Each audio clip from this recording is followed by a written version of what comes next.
श्री गुरु चरणों में नमन कर श्री गणेश की वंदना करता हूं। जय श्री राम। आप सबको अयोध्या में 22 जनवरी 2024 को भगवान श्री रामलला की प्राण प्रतिष्ठा की बहुत बहुत बधाई, बहुत बहुत शुभकामनाएं। लगभग 550 वर्षों के संघर्ष के बाद हमें ये शुभ दिन देखने को मिला। बहुत भाग्यवान हैं हम, बहुत भाग्यवान हमारी पीढ़ी जिन्हें यह शुभ अवसर देखने के साक्षी हैं हम। हमारे पूर्वज, हमारे दादा परदादा, हमारी कितनी ही पीढ़ियां इस शुभ क्षण के प्रतीक्षा में काल कल्पित हो गई। उनका संघर्ष, उनका बलिदान, वो भी हमें आज स्मरण करना चाहिए। आनंद के इस क्षण में हमें उनके त्याग का भी स्मरण होना चाहिए। इस क्षण को हमें बनाने में जिनका योगदान रहा, उन सबका हमें ऋणी होना चाहिए। सबसे पहले तो ऋणी इस बात के लिए, कितना कष्ट सहा होगा, कितने जुर्म सहे होंगे उन्होंने, लेकिन अपना सनातन नहीं छोड़ा, अपना धर्म नहीं छोड़ा। तब तो जाकर के आज हम सनातन धर्म के अंदर, इस सनातन धर्मी उस परिवार में हमारा जन्म हुआ।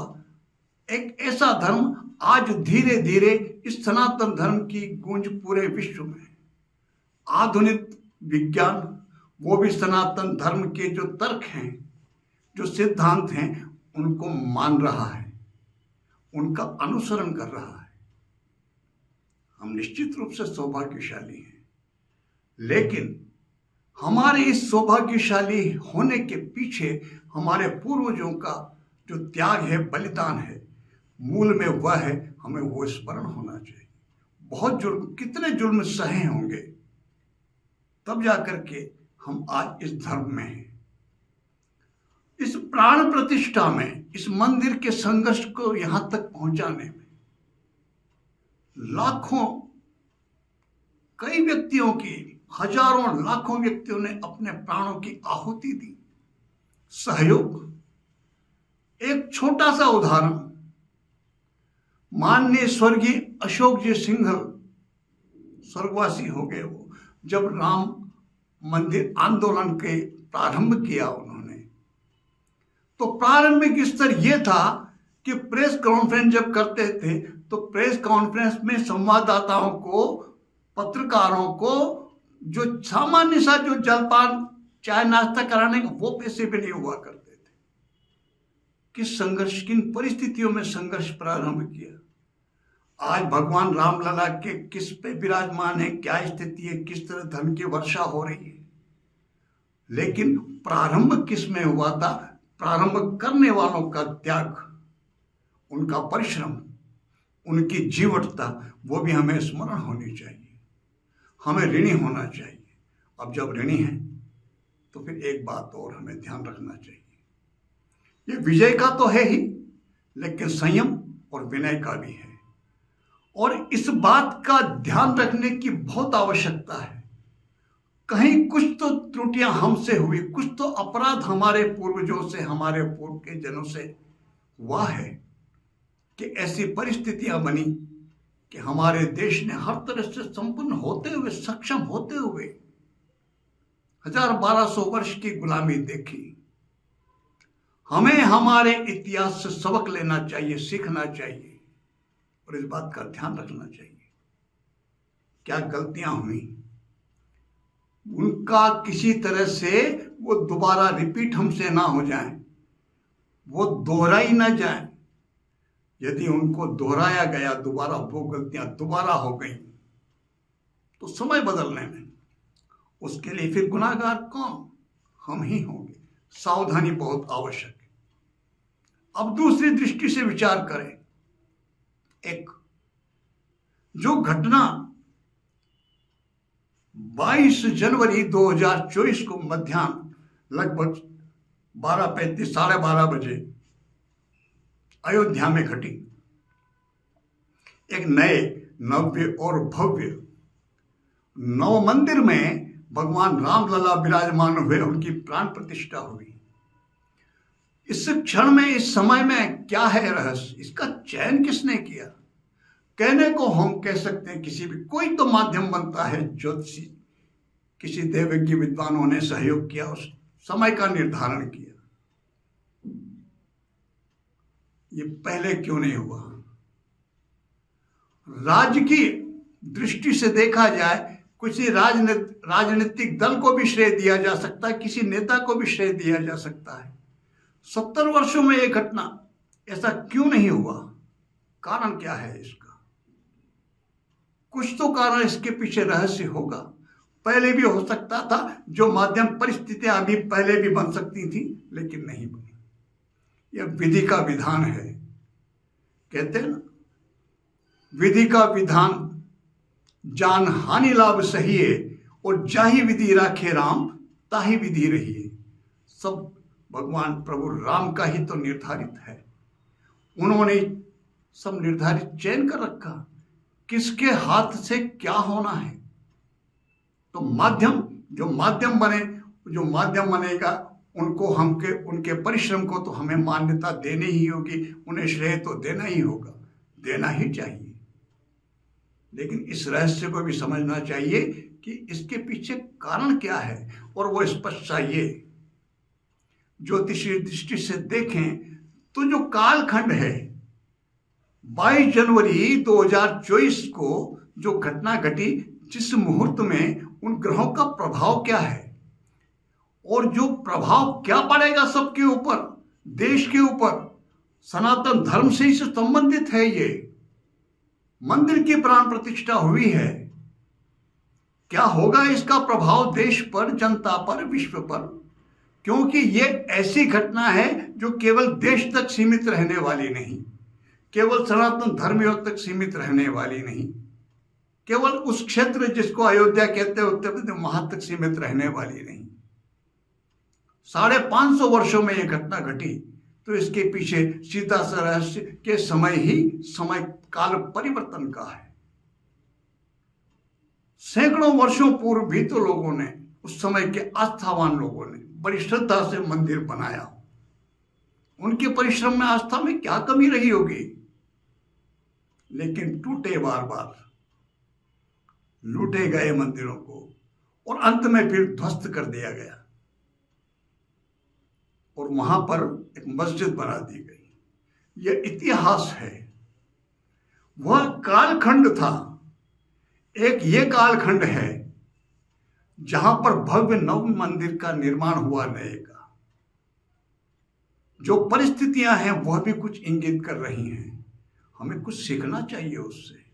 वो क्या इंगित कर रही हैं, क्या संकेत देती हैं, ज्योतिषी विश्लेषण क्या है इस मुहूर्त का?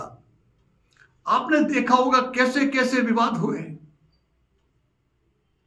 किस तरह के अड़ंगे लगाए गए, अंत समय तक मुहूर्त रोकने तक की प्रक्रिया है। जो विरोध में, जिनको विरोध करना था, जिनका वो जिसको कहते हैं मस्जिद टूटी, जैसे उनका विरोध करना तो वाजिब, उनकी बात तो समझ में आती है। लेकिन कई व्यक्ति ऐसे, और तो और वो जो धर्माचार्य हैं, उनके भी, जिसको कह सके इस तरह से, वैसे धर्माचार्यों के बारे में जो कुछ कहें, उनके बारे में कुछ बोलने का, कुछ भी उनके ऊपर टीका टिप्पणी करने का अधिकार नहीं। मुझे इतना सक्षम में नहीं, लेकिन सामान्य बुद्धि तो काम करती है। इतने वर्षों के बाद कोई शुभ कार्य हो रहा है, और उसमें फिर किसी भी प्रकार की विपरीत बात ऐसे व्यक्तियों के मुंह से सुनने को मिले, जिनके मुंह से उनके बारे में समर्थन मिलना चाहिए, वही विपरीत बोले, तो प्रश्न तो पैदा, मन में शंका तो उत्पन्न होती कि आखिर है क्या, क्यों है ऐसा? सबके विश्लेषण, सबके बारे में, कुछ तो ग्रह स्थिति में ऐसा है, कुछ तो इस कालखंड में ऐसा चल रहा है, कुछ तो मंथन चल रहा है। एक घटना है हमारा सनातन धर्म में, जिसको कहते हैं ना समुद्र मंथन, शीर। और जो समुद्र मंथन हुआ था, उसमें राक्षसों और देवताओं ने सुमेरु पर्वत को घुमा करके जो मंथन किया था, उसमें जो जो निकले थे, उन रत्नों की उनकी सब बात छोड़े, दो जो प्रधान हुए, विष भी निकला था, अमृत भी निकला था। तो यही कालखंड जो मंथन चल रहा है, इसमें आप देखें, आप थोड़ा सा विवेक से काम ले तो आप देखेंगे विष भी ऊपर आ रहा है और लोगों की आस्था जो जन से लाभ उमड़ा है, जो आस्था चैतन्य हुई, जागृत हुई है, अमृत वो भी निकल रहा है। तो सावधानी तो बहुत आवश्यक है। हमें विष से बचना होगा, विष का प्रतिकार तो करना होगा, अमृत को स्वीकार करना होगा, सहेजना होगा, समझना होगा, विवेक से काम तो लेना होगा। यह बहुत आवश्यक है। हमारी पीढ़ी वो इतना भाग्यवान कि हम बनते देख रहे हैं, पुनरुद्धार देख रहे हैं। काशी कॉरिडोर देख लें हम, उज्जैन का महाकाल लोक देख लें हम, केदारनाथ में आदि गुरु शंकराचार्य की भव्य प्रतिमा, जहां पर देखें जिस तरह से आज एक पुनरुद्धार का, नव निर्माण का, एक आध्यात्मिक चेतना के पुनर्जागरण का, हमारे सनातन धर्म के पुनर्जागरण का समय चल रहा है। यह परिवर्तन, समय परिवर्तन का संकेत है। ये एक समय वो भी था जब पराभव का था, हजारों मंदिर तोड़े गए, बड़े बड़े प्राचीन मंदिर तोड़ दिए गए, ध्वस्त कर दिए गए, लाखों की संख्या में जुल्म करके जबरदस्ती धर्म परिवर्तन करवा दिया गया। एक चला हुआ समय में वह भी तो परिवर्तन आया था, तभी तो इस तरह की घटनाएं घटी थी जिन्हें नकारात्मक ही कहा जाएगा। सकारात्मक कैसे कह सकते हो? अगर सकारात्मक था उसमें कह सकते तो केवल इतना सा, उसमें भी कई व्यक्ति ऐसे थे जिन्होंने जुल्म सहा, तकलीफें देखी, जैसे आपके मेरे सनातन धर्मियों के जो आज हैं, उनके पूर्वज, उन्होंने कष्ट देखा, तकलीफें देखी, जुल्म सहा, लेकिन धर्म नहीं छोड़ा। यह सकारात्मक। आज के समय में सकारात्मक का स्वरूप बहुत प्रबल है, लेकिन नकारात्मक पूरी तरह नष्ट तो नहीं हुई, ऐसा तो है नहीं। चारों तरफ अमृत ही अमृत बरस रहा हो, विष कहीं है ही नहीं, ऐसा नहीं है। वो तो है, वो किसी कालखंड में नहीं था। समझने की बात यह है, न त्रेता में न द्वापर में है, फिर कलिकाल में उसमें कैसे संभव है? उसमें भी नहीं है। तो हमको इस बात का ध्यान रखना, हमको आनंदित होना है, आनंदमग्न होना है, हमें ध्यान रखना है इस बात का, हमारी चेतना की, हमारे आत्मा के पुनर्जागरण हुआ, भगवान श्री राम लला पुनः पधारे। इस सब की तो बधाई, आनंदित खुशी हमें मनानी ही चाहिए, लेकिन हमको साथ ही हमारे जो पुरखे पुरोधा, जो हमारे पूर्वज हुए, उनके त्याग और उनके बलिदान, जिन्होंने सहयोग दिया, वो किसी भी क्षेत्र के हैं, जिन्होंने अपने प्राण न्यौछावर किए, उनको भी श्रद्धा के साथ नमन हमें अवश्य करना चाहिए। उनके त्याग और बलिदान का भी स्मरण हमें अवश्य रखना चाहिए। एक बात और, मैं आप सबको बहुत बहुत बधाई, हार्दिक शुभकामनाएं देना चाहता हूं। आप सब पर भगवान राम की कृपा बनी रहे, इसी प्रार्थना के साथ मैं आप सबको नमन करता हूं।